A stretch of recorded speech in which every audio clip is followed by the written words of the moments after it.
Bonjour à tous et à toutes, ici Frédéric Cardin pour une entrevue Panem 360. Je reçois Chloé Dominguez aujourd'hui. Chloé Dominguez, violoncelliste et qui s'apprête à participer à un concert qui s'intitule Le violoncelle au féminin. C'est dans le cadre du Festival Classica. Bonjour Chloé, Bonjour Frédéric. très heureux de t'avoir ici.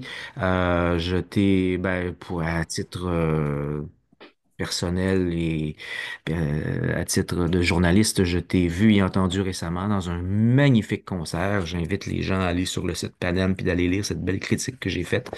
Pas pour me vanter, c'est pas parce qu'elle est décrite, mais c'est parce qu'elle est positive. Critique du concert en hommage à Jocelyne Morlock par la SMCQ, Société de musique contemporaine du Québec. C'était tout un concert, ça. Bref, je Oui, suis heureux de te revoir. Et puis là, on va jaser d'un concert qui s'en vient. Ça va être le 4 juin. 4 oui, juin à absolument. ben oui, c'est à l'église Sainte-Famille à Boucherville. Et puis là, tu es avec trois de tes collègues, Caterina Bragina, Agnès Langlois et Noémie Raymond. Donc, qu'est-ce qui vous a donné l'idée d'un concert entièrement féminin au violoncelle? Mais avant de parler du concert, j'aimerais seulement dire Oui. que malheureusement, Agnès, pour des raisons de Ah, santé, euh, d'accord. donc ne peut participer au concert. Ah, ah. Mais on est très, très, très heureux d'avoir avec nous Justine Lefebvre, Ah, qui Justine, vient, que je oui, connais, que je oui, c'est connais. vrai, une musicienne fantastique, une violoncelliste qui a gradué tout récemment du conservatoire l'année dernière, donc qui va se joindre à nous. Et puis, ben, l'idée de quatuor de violoncelle comme ça, féminin, c'est venu un petit peu dans des discussions avec Marc Boucher, le directeur général et directeur artistique du Festival Classica. Et puis, bon, on parlait de concerts comme ça, puis on se disait, ouais, pourquoi pas rendre hommage aux violoncellistes, aux interprètes, mais également mettre en valeur, mettre de l'avant comme ça des compositrices également. Donc, on n'a pas que des œuvres qui sont originales pour quatuor de violoncelle, mais on a fait toutes sortes d'arrangements, par exemple de Leonarda, qui est une compositrice que moi j'ai découvert. Elle est Euh, fantastique, Elle Isabella est, oui, Leonarda, baroque, hein. Elle a Isabelle, vécu au 17e siècle, les années 1600, là. Moi, oui, ça fait quelques années que je l'ai découverte et c'est magnifique, c'est de la musique brillante. C'est vraiment une personne, un personnage fascinant aussi. oui, absolument. Puis, ben, c'est ça, à l'époque, les femmes compositrices ben, elle était abbesse, donc c'était En finalement plus. le seul moyen pour les femmes d'apprendre puis de devenir compositrice. Et puis elle a quand même un corpus de 200 œuvres vocales, des motets, mais également des sonates. Donc nous, ce qu'on va jouer, c'est une sonate pour violon qu'on a arrangée comme ça pour violoncelle. En fait, c'est Thomas Lepage, un de mes étudiants de violoncelle, qui est aussi compositeur-arrangeur, qui nous a concocter ça. Euh, et puis, c'est un langage qui est au niveau harmonique, au niveau de la forme, comme ça, qui est assez poussé, assez intéressant. Bien entendu, elle joue avec les dissonances, mais elle nous amène, parfois, ça sonne, en tout cas, à mon oreille, c'est presque jazz. Là. Donc, c'est une belle découverte, vraiment. Fabuleux, oui. Puis il n'y a pas, bon, il y a pas que elle. Il y a aussi quelques mâles là-dedans. Bon, Oui, oui, ben, il y a, bien entendu, oui, il y a oui. Debussy, Monteverdi, Max Oui, Bruch, mais quand même Michel Corrette.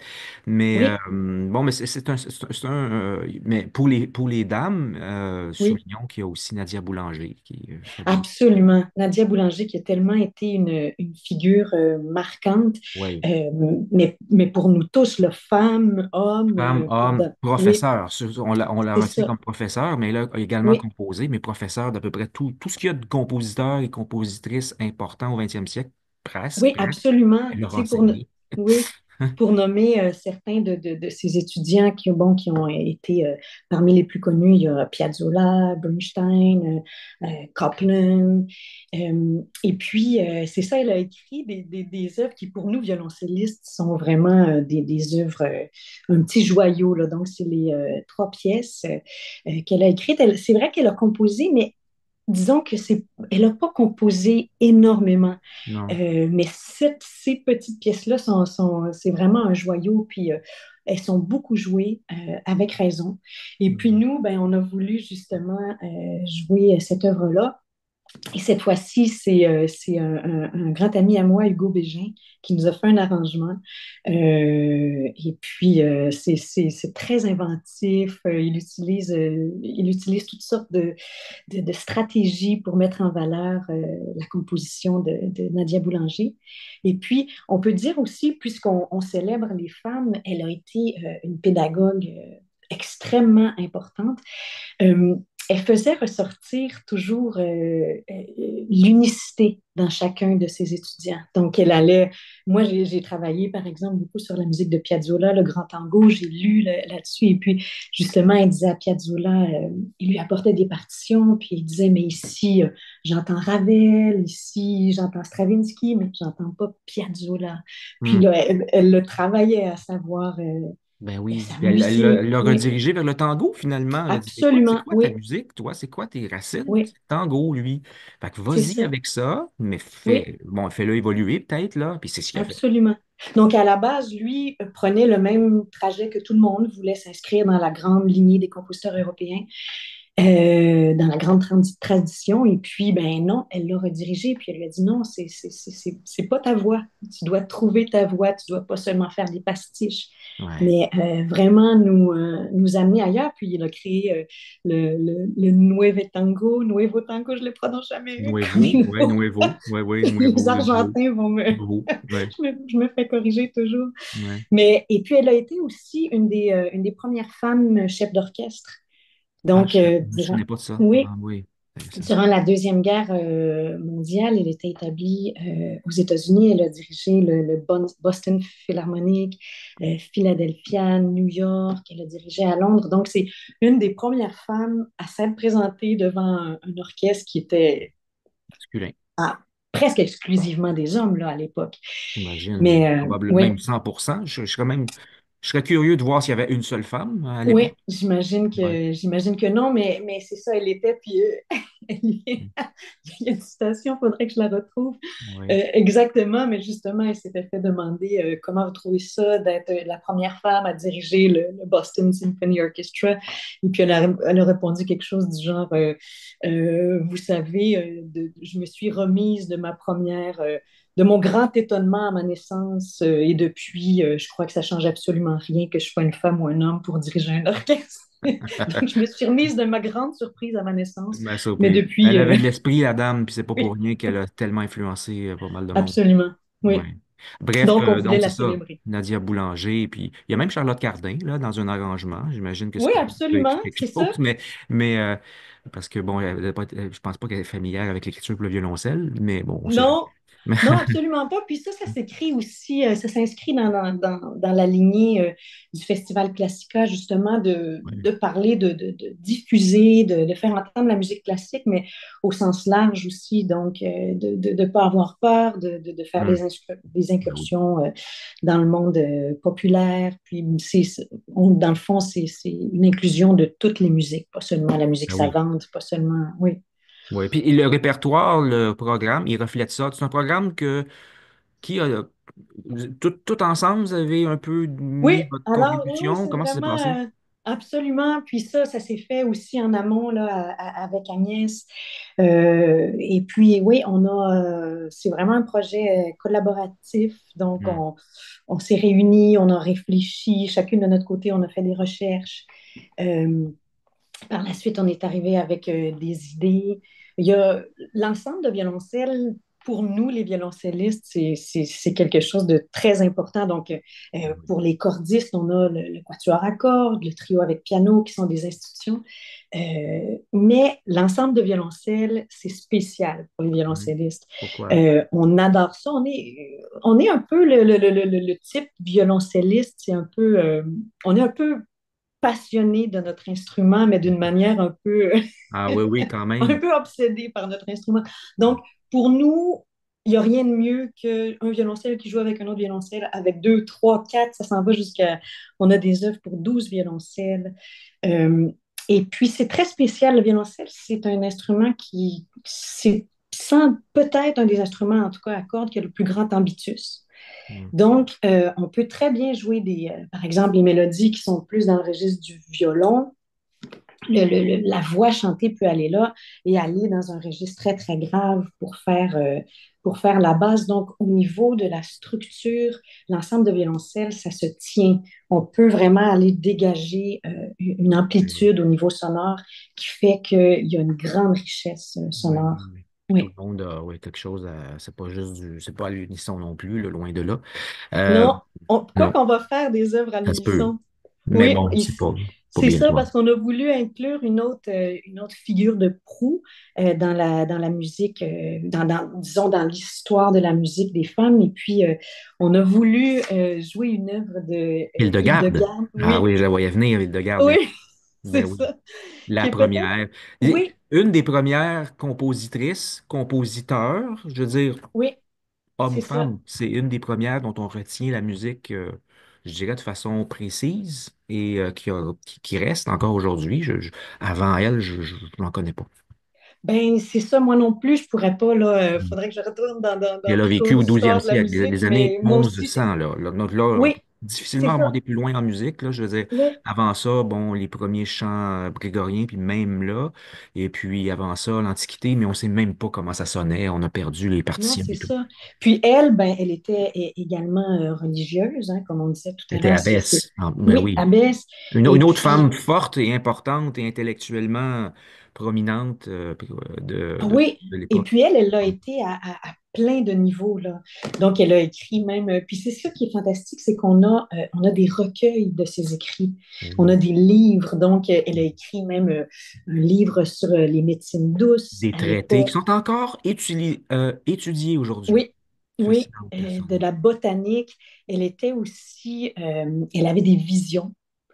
Donc, elle a recueilli toutes ces visions-là. C'est une femme mystique. Mystique, oui. Ouais.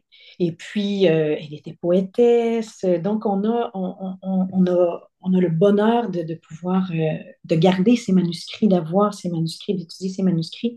Et puis, sans doute, c'est ça que la musique était pour elle aussi une façon d'atteindre justement le divin, le sacré. Un peu comme dans l'œuvre de Jocelyn Morlock qu'on a joué à la SMCQ la semaine dernière, concert auquel tu étais. Puis Oui. c'est une œuvre je veux dire, Ça amène c'est à une bouleversant. spiritualité, Oui, qu'on soit religieux ou pas, croyant ou pas, c'est autre chose. Ça amène à oui, un bien-être de l'esprit, enfin bref, de l'intérieur, là, absolument. en tant Oui, qu'être humain. On se sent, ouais, ouais, on se sent c'est bien. ça. Puis euh, je vois un peu le même procédé de composition, un peu dans ce que Jocelyn Morlock a fait, ou hmm, Hildegard c'est vrai. de Bingen, où justement on accède disons, à des hautes sphères de l'esprit.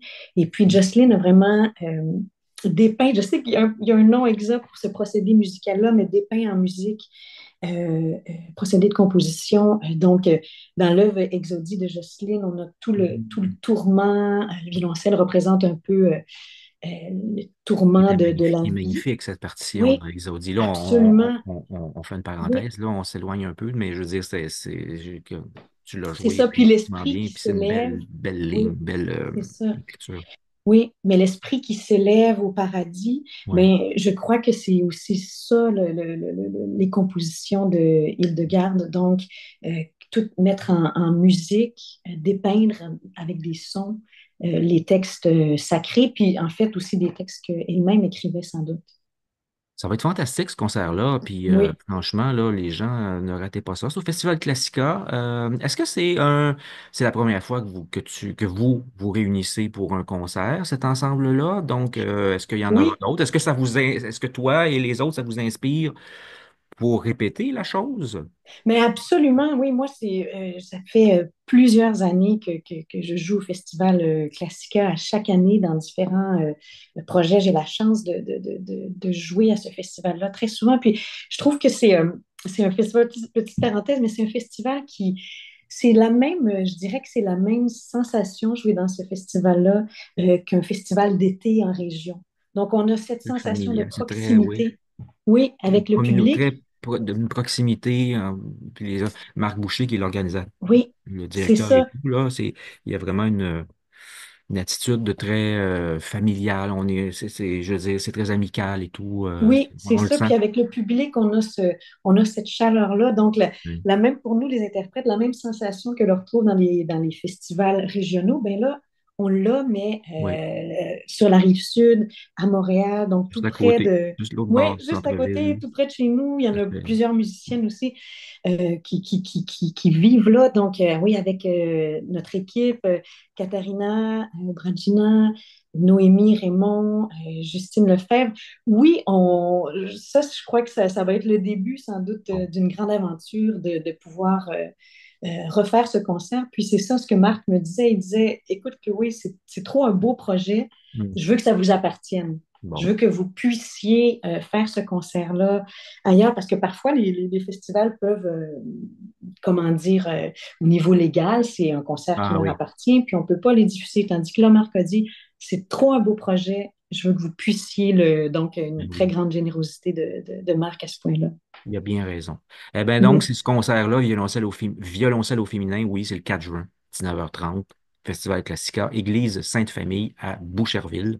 Et puis, Caterina, Bragina, Chloé Dominguez, Justine Lefebvre, en remplacement d'Agnès Langlois et Noémie Raymond.